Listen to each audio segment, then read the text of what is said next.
नमस्कार दोस्तों, मैं आनंद प्रवीण जोशी आप सभी का स्वागत करता हूं। दोस्तों, आज का ये जो टॉपिक है ये मेरे मन में काफी समय से चल रहा था कि जब मैं किसी को फोन लगाता हूं या मेरे पास किसी का फोन आता है तो अगर मैं उसको रिकॉर्ड कर लेता हूं सामने वाले के अनुमति के बगैर, क्योंकि आजकल स्मार्टफोन्स में जो मोबाइल फोन हम लोग आजकल यूज करते हैं उसमें ये फीचर आता है कि आप बात करते करते उस फोन को रिकॉर्ड कर सकते हैं, ऑटोमेटिकली ही वो रिकॉर्ड होना शुरू हो जाता है।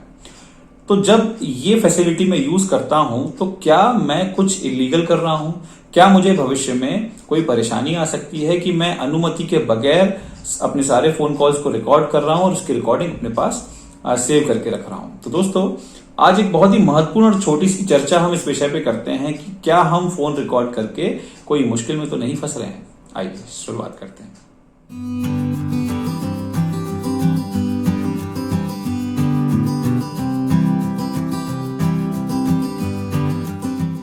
फोन रिकॉर्डिंग में जाने के पहले मैं आपको बता दूं कि फोन टैपिंग का क्या अर्थ होता है। फोन टैपिंग से हम ये समझ सकते हैं कि जब दो लोग आपस में बात कर रहे हैं और as a third person, as a third party हम जाके उस फोन को रिकॉर्ड करते हैं, उसमें इंटरसेप्ट करते हैं, तब उसको फोन टैपिंग कहा जाता है। फोन रिकॉर्डिंग का मतलब यह है कि जब आप किसी से बात कर रहे हैं तब आप उस फोन को रिकॉर्ड करते हैं तो उसको फोन रिकॉर्डिंग कहेंगे, और जब दो लोगों की बातचीत में, दो लोगों के कन्वर्सेशन में आप इंटरसेप्ट करते हैं तो उसको फोन टैपिंग कहा जाता है। फोन टैपिंग एक क्रिमिनल ऑफेंस है और इसके लिए आपको पनिशमेंट मिल सकती है। इसका हक सिर्फ और सिर्फ सरकार को है, वो भी एक स्पेसिफिक रूल्स एंड रेगुलेशन के तहत वो फोन टैपिंग कर सकते हैं, जिसको कि द इंडियन टेलीग्राफिक एक्ट में उसके रूल्स एंड रेगुलेशन दिए हुए हैं। जहां तक फोन रिकॉर्डिंग की बात करें तो भारत में जो साइबर लॉज हैं और जो इंडियन टेलीग्राफ एक्ट है उसमें कहीं भी ऐसा स्पेसिफिकली नहीं लिखा गया है कि फोन रिकॉर्डिंग करना इल्लीगल है। इल्लीगल शब्द का इस्तेमाल फोन रिकॉर्डिंग के संदर्भ में नहीं किया गया है। तो अगर हम मोटे मोटे तौर पे देखें तो फोन रिकॉर्डिंग करना भारत में इल्लीगल तो नहीं है,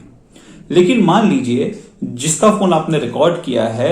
अगर वो किसी भी तौर पे अपने आप को पीड़ित बताता है कि आपने उसकी रिकॉर्डिंग को इस तरीके से इस्तेमाल किया है कि उसकी रेपुटेशन को नुकसान हुआ है, तो वो जरूर आपको कोर्ट तक ले जा सकता है और आपको परेशानी में डाल सकता है। तो अगर हम कानून के दायरे में बात करें तो फोन रिकॉर्ड करना बिल्कुल भी इल्लीगल नहीं है, लेकिन उसका जो पर्पस होना चाहिए वो एज एन एविडेंस होना चाहिए, और उसको जिस पर्सन का फोन आप रिकॉर्ड कर रहे हैं उसी के अगेंस्ट में अगर आप कोर्ट में पेश करें तभी उसका इस्तेमाल करें, क्योंकि फोन रिकॉर्डिंग भी एज ए सेकेंडरी एविडेंस कहीं ना कहीं कोर्ट में दाखिल किया जा सकता है। लेकिन अगर आप उस पर्सन को छोड़कर किसी थर्ड पर्सन को वो रिकॉर्डिंग दर्शाते हैं या उसको भेजते हैं तो ये कहीं ना कहीं सामने वाला आप पर हावी हो सकता है और आप कहीं ना कहीं कोर्ट का सामना इस चीज में कर सकते हैं। तो दोस्तों, अगर हम इसको कंक्लूड करें तो आप यही समझ सकते हैं कि फोन टैपिंग, अगर आप किसी दो व्यक्ति के कन्वर्सेशन को रिकॉर्ड करते हैं तो वो पनिशेबल ऑफेंस है, लेकिन अगर आप अपने फोन में किसी का भी फोन रिकॉर्ड कर रहे हैं उसके अनुमति लेके या उसकी बिना अनुमति से, तो भी वो इलीगल नहीं है जब तक आप उसका इस्तेमाल किसी गलत चीजों में, किसी गलत कारणों में नहीं करते हैं। बाहर के देशों में, यूरोपियन देशों में अभी ये पॉलिसीज आना शुरू हो गई है कि आप किसी का फोन उसकी वर्बल कंसेंट, उसकी सहमति के बगैर नहीं कर सकते, लेकिन फिलहाल भारत में ऐसा कोई भी लॉ अभी तक नहीं है। हो सकता है भविष्य में ऐसा लॉ आ जाए, लेकिन हाल फिलहाल में अगर आप किसी का फोन रिकॉर्ड कर रहे हैं तो आप सुरक्षित हैं।